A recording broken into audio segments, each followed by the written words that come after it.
délivrance et joie. Cœur à cœur, cœur à cœur. Voilà, bonjour et bienvenue encore parmi nous. C'est encore un plaisir d'être avec vous. Merci de nous recevoir dans vos maisons. Merci de nous recevoir dans vos lieux de travail ou encore dans votre voiture. Et nous sommes heureux d'être là ce soir ou ce jour. Et dans notre rubrique témoignage, je reçois aujourd'hui la servante de Dieu Maria Gonzalez. On va un petit peu voir avec elle son cheminement chrétien, sa marche avec le Seigneur. Mais elle va nous partager un témoignage qui s'est passé quand son père est décédé. Avec plaisir, nous recevons ensemble Maria Gonzalez. Bonjour Maria. Bonjour, merci Pasteur Nathalie de me recevoir. C'est un plaisir de t'avoir également. Alors Maria, on parle aujourd'hui premièrement de ton cheminement. Comment s'est fait ton cheminement avec le Seigneur, ta conversion, ta marche avec le Seigneur? La marche avec le Seigneur, ma conversion, ça fait déjà quelques années, 20 ans déjà, grâce à Dieu pour cela. Et bon, j'ai connu le Seigneur dans une situation très particulière parce que premièrement, je ne connaissais rien de Dieu, ni de la Bible. Mais bon, le Seigneur est venu me sauver. Et j'étais mariée dans le temps et j'avais un mariage catastrophique. Vraiment catastrophique. Et là, le divorce était à la porte.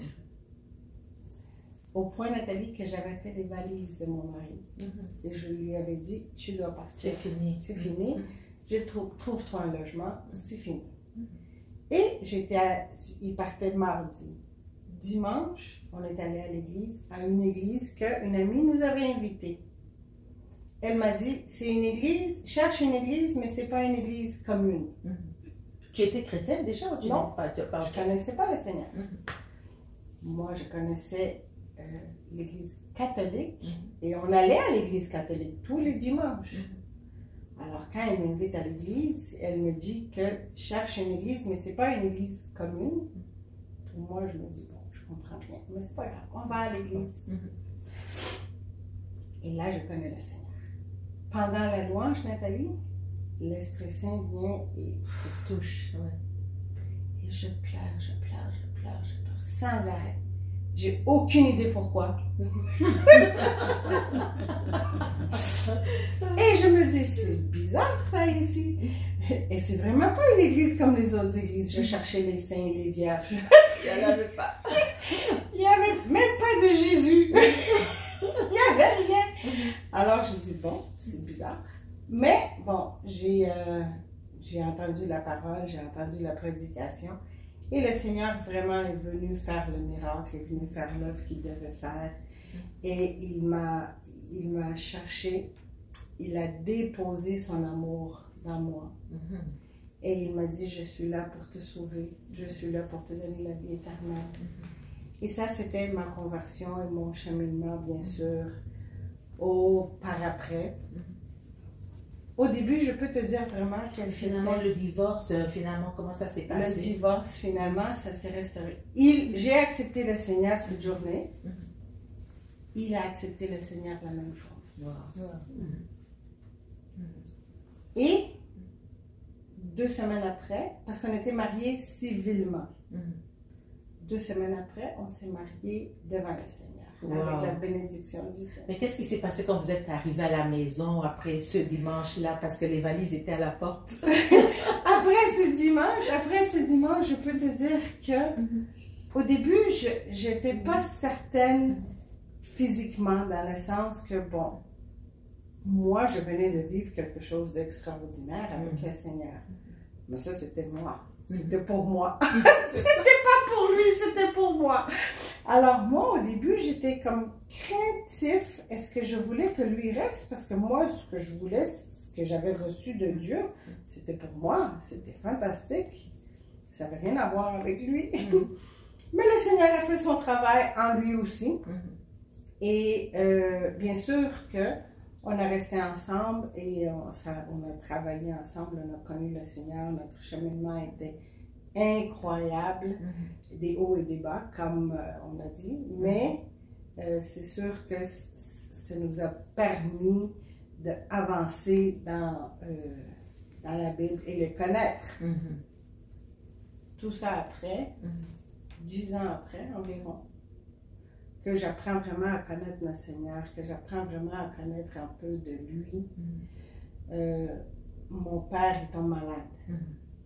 Donc, on arrive justement au témoignage de ton père. Oui. Mais j'aimerais savoir comment est-ce que tu as transformé ta vie. Parce que là, vous étiez, on s'auto-analyse et puis on se demande, mais parfois ce sont les caractères qui peuvent nous séparer. Parfois, ce sont des incompréhensions, on ne s'entend plus. Mais qu'est-ce qui fait que Dieu touche ton cœur ou les cœurs des deux? Qu'est-ce qui est transformé dans votre vie à tous les deux à ce moment-là? Vraiment, c'était la parole de Dieu. Vraiment. C'était vraiment la parole de Dieu qui est venue nous enlever les écailles dans les yeux et qu'on puisse vraiment voir, tu sais quoi, je t'ai créé au-delà pour que tu puisses être aimé. Et à travers la parole, à travers 1er Corinthiens, l'amour souffre tout, l'amour peut tout. On a pu vraiment apprendre ensemble, autant lui que moi.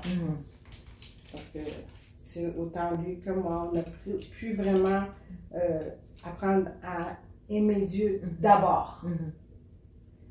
Et ensuite, s'aimer nous deux, en couple, et vraiment améliorer notre vie de mariage avec l'aide du Seigneur. Du Saint-Esprit, Amen. Donc c'est possible hein, pour ceux qui nous écoutent, même si le mariage est vraiment au bord, en ruine. Au bord. Donc voilà, Dieu a rebâti, tu as rebâti sur les ruines avec le Seigneur. Tout à fait. Là, tu me racontais, Maria, que tu étais la fille adorée, la fille aimée de ton père. Oui. Qu'est-ce qui se passe? Ton père décède un jour, qu'est-ce qui se passe?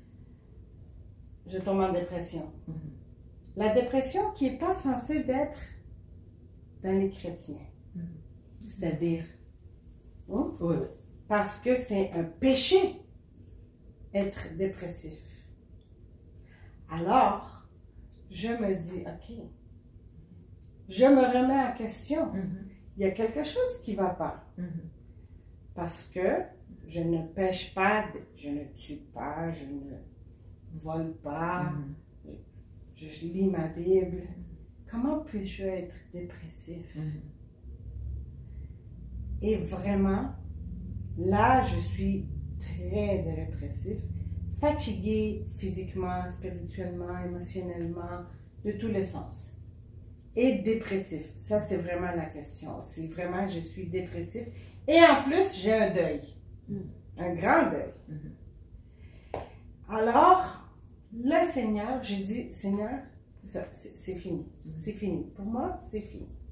Alors maintenant, tu dois absolument venir intervenir ou viens me chercher. Fais quelque chose. Parce que pour moi, c'est fini. Et je reste à la maison. Je ne fais rien. Je ne travaille plus. Je ne fais plus rien. La seule chose que je fais, c'est lire ma Bible. Je lis ma Bible. J'écoute la radio chrétienne. Je relis la Bible. Et je dis, Seigneur, fais quelque chose. Et le Seigneur m'a rétabli. Amen. Miraculeusement. Il me faisait des petits clins d'œil à chaque jour. Et quand je dis des petits clins d'œil à chaque jour, c'est vraiment, par exemple, il y a un soupçon qui te vient, il y a une pensée qui te vient, et il t'envoie une sœur, un frère, un appel, quelque chose, des petits clins d'œil de Dieu. Et je recommence à me remonter avec l'aide du Seigneur, la parole, l'Esprit Saint qui me parle, qui me reconduit d'où est-ce que je dois être. Alors tout ça pour dire que tu sais quoi? Ce n'est pas un péché d'être dépressif. On peut être dépressif. Mais ne reste pas là. Exact. Parce que le Seigneur a quelque chose pour toi. Et il ne veut pas que tu sois là.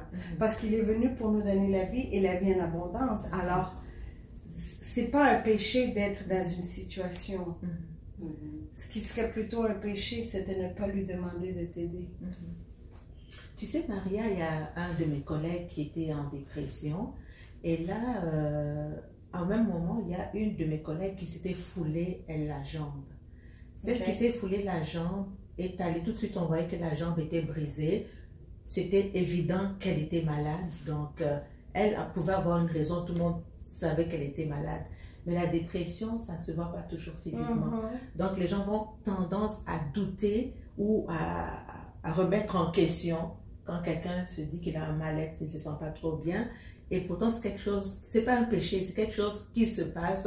C'est une maladie autant qu'un mal de tête, autant qu'une autre maladie et qui a besoin d'une attention particulière et d'une guérison, comme on peut être guéri de toute autre maladie. Amen. Amen. Également. Amen. Tout à fait. Tu me disais quelque chose d'intéressant, c'est que tu étais la fille adorée de ton père. Donc, quand tu as reçu le Seigneur, et même si ton père était parti, c'était pas difficile pour toi de comprendre l'amour du père. Non, pas du tout, parce que justement, j'étais la princesse de mon père.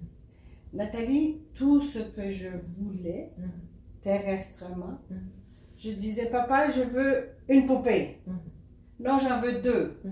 Il me disait, pourquoi tu veux deux poupées, Maria? Alors je disais, une pour moi et une pour mon amie. Si elle n'a pas la même poupée, comment elle va jouer avec moi? Il achetait les deux poupées. J'étais vraiment la princesse de mon père. Alors quand je connais le Seigneur et je connais l'amour de Dieu. Et les gens me disent, Dieu est amour et Dieu t'aime et ton père t'aime. Bien sûr qu'il m'aime. C'est vrai, c'est que tu dis, pourquoi je mentionne ça? Parce que les gens qui n'ont pas connu l'amour du Père ont du mal à se faire aimer par Dieu. Ils rejettent l'amour de Dieu parce qu'ils ont été déçus par un Père terrestre. Donc ça c'est important. Hein? Ceux qui n'ont, même si ton Père terrestre t'a déçu ou n'a pas comblé tes besoins, Dieu est amour. Amen.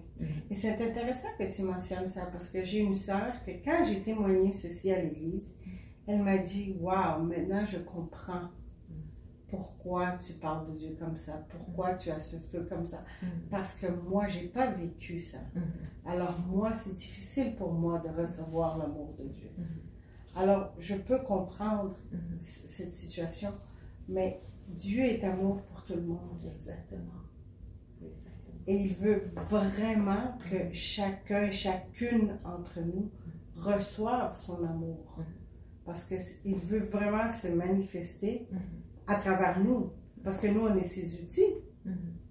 Et c'est vraiment ça que je peux partager avec toi. Merci beaucoup pour ton témoignage. Si tu avais quelque chose, un mot de la fin, un conseil, une exhortation, une prière pour ceux qui nous regardent aujourd'hui, qu'est-ce que tu dirais? Je leur dirais vraiment de chercher la face de Dieu. Dieu vous aime inconditionnellement. Que vous soyez où est-ce que vous soyez, n'ayez ni peur ni crainte. Il n'a aucune condamnation. Il vous aime. Il vous pardonne. Cherchez la face de Dieu. Soyez bénis. Voilà, soyez bénis. Merci beaucoup d'avoir accepté notre invitation. Et pour tous nos amis et téléspectateurs, nous vous disons à très bientôt pour un autre témoignage. Que Dieu vous bénisse. Merci. Cœur à cœur, un rendez-vous avec ton présent pour transformer ton futur. Cœur à cœur, parce que Dieu agit encore. Cœur à cœur, parce que Dieu agit encore.